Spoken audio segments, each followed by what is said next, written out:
You were there in the Capitol, which is lit up behind us, on January the 6th, 2021, the only journalist with your team who were inside on that fateful day. When you saw that happen, that insurrection, the convictions that happened after it, could you have imagined then that Donald Trump, blamed for inciting those rioters, would be the person who they're going to have to inaugurate there, who's going to be back at the White House? I mean, in a word, in a syllable, no. No. I mean, it is an extraordinary story we are waking up to this morning in Washington. It's not just that he's, narrowly eked out a victory. As Madeley and I were saying, it's actually a clear cut. It's a kind of an extraordinarily broad victory. It's a victory for the White House, but it's also a victory for the Senate. It's likely to be allowing to build further majorities into the Supreme Court over the next 4 years. So it's a cultural victory, too. And it's not that he won just a few swing states. It's likely, almost certain, that he's won all 7 of the ones that are battleground states. So what we have to recognise is the scale, the audacity of this victory and the extraordinary run of luck that he had, not least, Susanna, because he didn't even run a good campaign. No. They're eating the dogs. They're eating the cats. Madness. He chose a poor and unpopular vice president. He gave a bad speech at the RNC in Milwaukee. And yet, for reasons, because he reaches into certain demographics here, he's back as effectively as president-elect. It's an astonishing political story, Ed. Isn't it more, Madeley, than just some demographics? But the reality is, this country feels uneasy with itself and its leaders. It's a country which feels as though it's been let down by Washington, that it wants change, and the change is about inflation and prices and the economy, but it's deeper than that. It's a disdain for the established order, and Donald Trump has still managed to be the outsider and the change candidate. And even if you don't like him, and even if you worry about some of the things you've done, in the end you think, roll the dice, because it can't be worse than the established order. Let's have a gamble on Trump. Isn't that the deep truth? I think that's definitely part of it. To go back to Robert's point, right now I'm feeling nothing matters, right? It doesn't matter. You can still win after everything that happened. Yeah. But to go back to your point earlier in the show, I mean, there's an incumbency effect here, right? We saw what happened in the UK, France, India, all across the world, South Korea. Incumbents have been thrown out. Yeah. So people just voted to get whoever was in out. I mean, no president, and Harris is not the president, but she's part of an administration with the president. No administration has been re-elected when this many Americans say the country's going in the wrong direction. Now, I happen to think they're wrong about that. The economy is actually very strong. Crime is actually low. Immigration, the big issue that really hurt Biden. Border crossings are lower now than when Trump left office. But Americans don't know that because of the information bubbles we all reside in. They spiked, though, didn't they? They did. I mean, inflation was high. Border crossings were high. But as of right now... But worse than that, Madeley, if you say that, they don't believe you. No, I got booed on... I did BBC... Sorry to mention the rival. I did BBC One Question Time in the US the other day, and I mentioned that, and I got booed. The fact-checker next to me mentioned it. He got booed. Why do they not believe you, and they believe Donald Trump? Well, come back to the Trump point. It's very important here to go back to Robert's point about January 6th as well. We do live in a country of amnesiacs. I say this as a British American. Let me take my American hat off and be the British immigrant and say this is a country where Americans forget a lot of stuff, right? Everything's memory hold very quickly. So you hear people say stuff to me, well, we survived one term, we could survive another one. And I say, actually, no, 200,000 preventable COVID deaths under Donald Trump. Actually, many Americans did not survive a Trump term. People have forgotten the pandemic. They've forgotten the insurrection. They're just thinking in the moment. And that's what bothers me. 2016, Ed, I get it. You say, reality TV star, burn it all down, elect Trump. But we saw him in office. That's what's killing me tonight. We've seen what he's done, and we saw the campaign that Susanna summarised, the cats and dogs, the racism, the misogyny. Just on Monday night, he was saying migrants should be put in a league to fight against UFC fighters. Yeah, but Eddie is right that only 28% of people think that this country is going in the right direction. So, and I come across reporting in the field here all the time, this kind of economic anxiety, filming people who are trying to sell blood to pay for groceries. Black farmers in Georgia asking me, Robert, why are we giving billions to Ukraine and to Israel? And what about me, they're asking. Yeah, so, just as you're speaking, we're just seeing Nigel Farage there on the left of your screen at Trump HQ. I'm not sure if he's there as a broadcaster or if he's there and he's going to give a speech. He's not wearing his MAGA hat like Is he not representing the people of Clacton? Or whether he's there on constituency duties. We don't. Mar-a-Lago, Clacton. It's a trade mission. The thing I remember talking to Trump voters, this is making a documentary back in 2017, they would say about Donald Trump, the thing is, they would say, he's not in it for the money. They would say, unlike all those people in Washington feathering their own nests, he's already rich, he's a business guy, and he is on our side because he doesn't have to do it for the money. Therefore, he can do it for us. But that was fine. That was fine 8 years ago. We've seen him in office. He's the most corrupt president. He's a con man. He's a grifter. And he's about to come That's your introductory speech for the next president of the United States. Trump headquarters, and here he is. Along with friends and campaign staff. Thank you very much. Wow.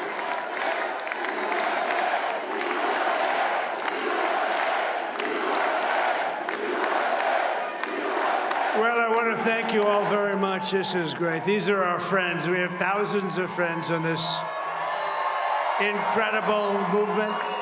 This was a movement like nobody's ever seen before. And frankly, this was, I believe, the greatest political movement of all time. There's never been anything like this in this country, and maybe beyond. And now it's going to reach a new level of importance because we're going to help our country heal. We're going to help our country heal. We have a country that needs help, and it needs help very badly. We're going to fix our borders. We're going to fix everything about our country. And we made history for a reason tonight, and the reason is going to be just that. We overcame obstacles that nobody thought possible, and it is now clear that we've achieved the most incredible political thing. Look what happened. Is this crazy?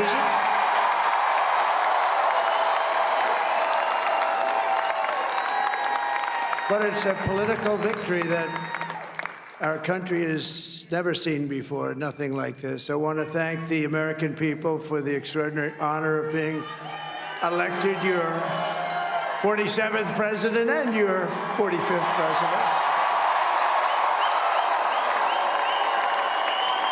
And every citizen, I will fight for you, for your family, and your future.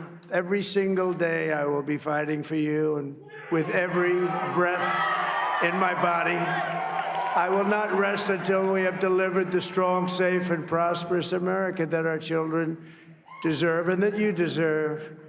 This will truly be the golden age of America. That's what we have to have.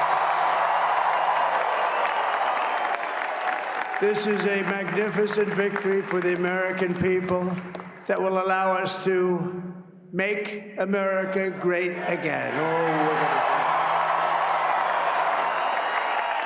And in addition to having won the battleground states of North Carolina, I love these places, Georgia, Pennsylvania, and Wisconsin, we are now winning in Michigan, Arizona, Nevada, and Alaska, which would result in us carrying at least 315 electoral votes. But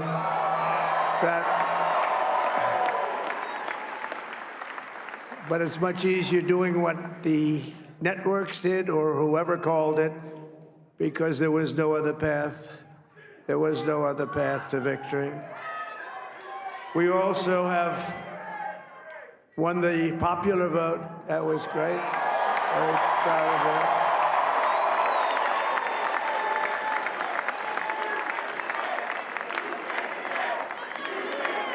Thank you.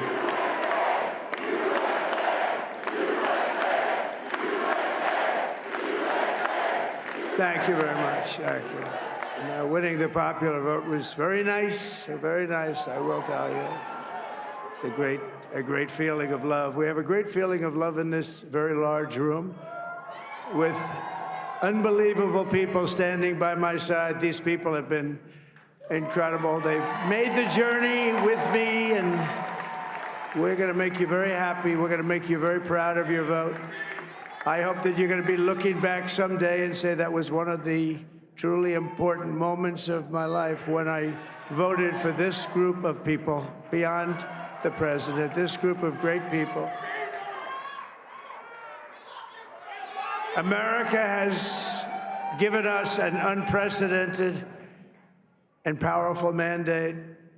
We have taken back control of the Senate. Wow, that's good. And the Senate races in Montana, Nevada, Texas, Ohio, Michigan, Wisconsin, the great Commonwealth of Pennsylvania, were all won by the MAGA movement. They helped so much. And in those cases, every one of them, we worked with the senators. They were tough races. And I mean, the number of victories in the Senate was absolutely incredible. And we did tele-rallies. We did tele-rallies with each one of them. And sometimes we did 2 or 3 and it was amazing to look at all of those victories. Nobody expected that, nobody. So I just wanted to thank you very much for that. And you have some great senators and some great new senators. And it also looks like we'll be keeping control of the House of Representatives.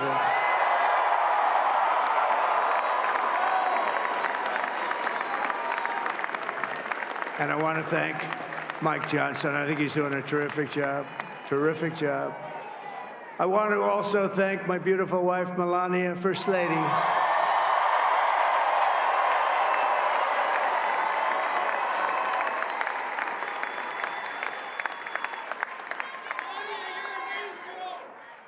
Who has the #1 best-selling book in the country. Can you believe that?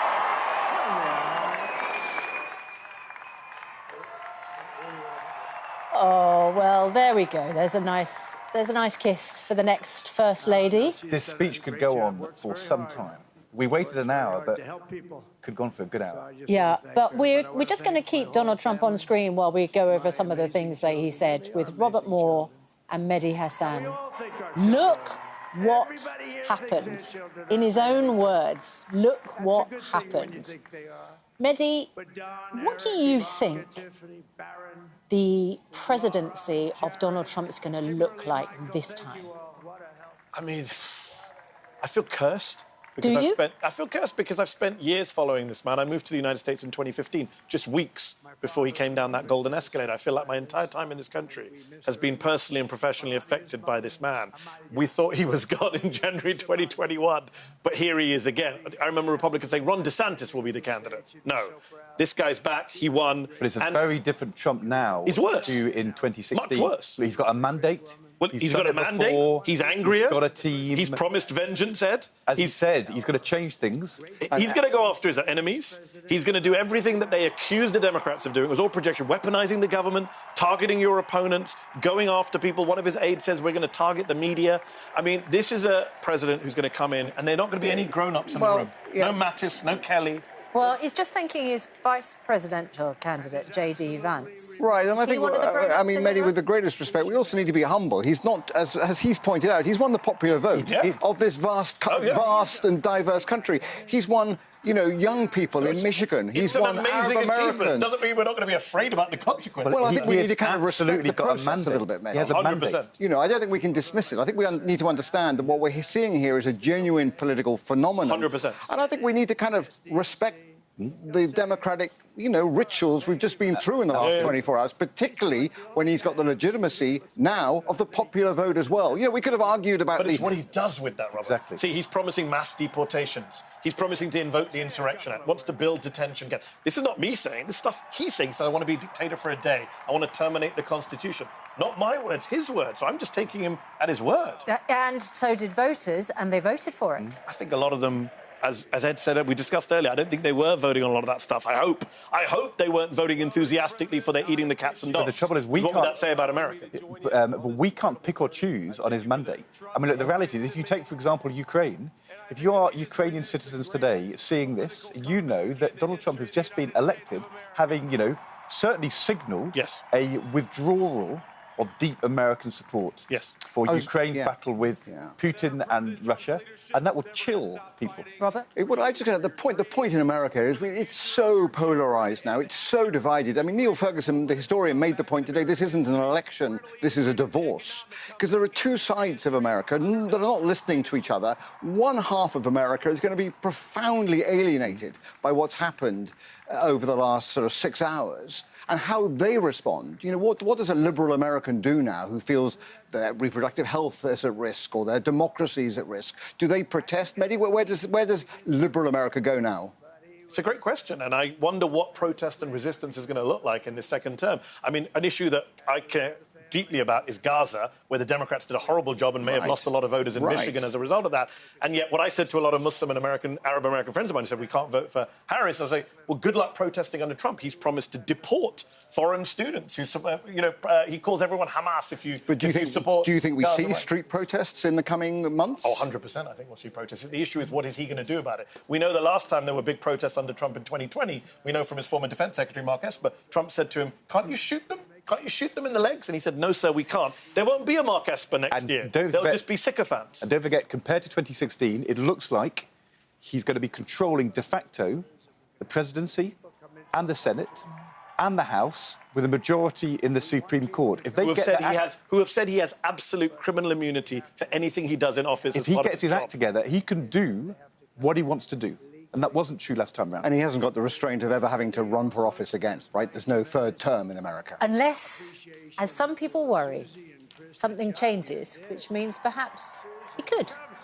Is that a genuine fear, Mehdi, that he could... I don't think he's going to be able to change the Constitution. I think 4 years is a very long time in American politics. To borrow a line from Howard Wilson, a day is a long time in America. Yesterday, people were thinking that Harris might win tonight. She's lost tonight. Will he even serve the 4 years, do you think? I think he will. I think one of the reasons he ran so desperately for re-election was to avoid going to prison. I mean, one of the big issues tonight is this man ran for re-election without facing a single trial for what happened on January 6, 2021. That was Biden and Merrick Garland, as Attorney General, dropped the ball. The idea that he could run... In Brazil, they banned Bolsonaro from running again for doing much less than Trump. I mean, on January the 20th, we can imagine not only is he going to order the Department of Justice to dismiss all the charges against him, but he's also going to pardon all of the January the 6th insurrectionists.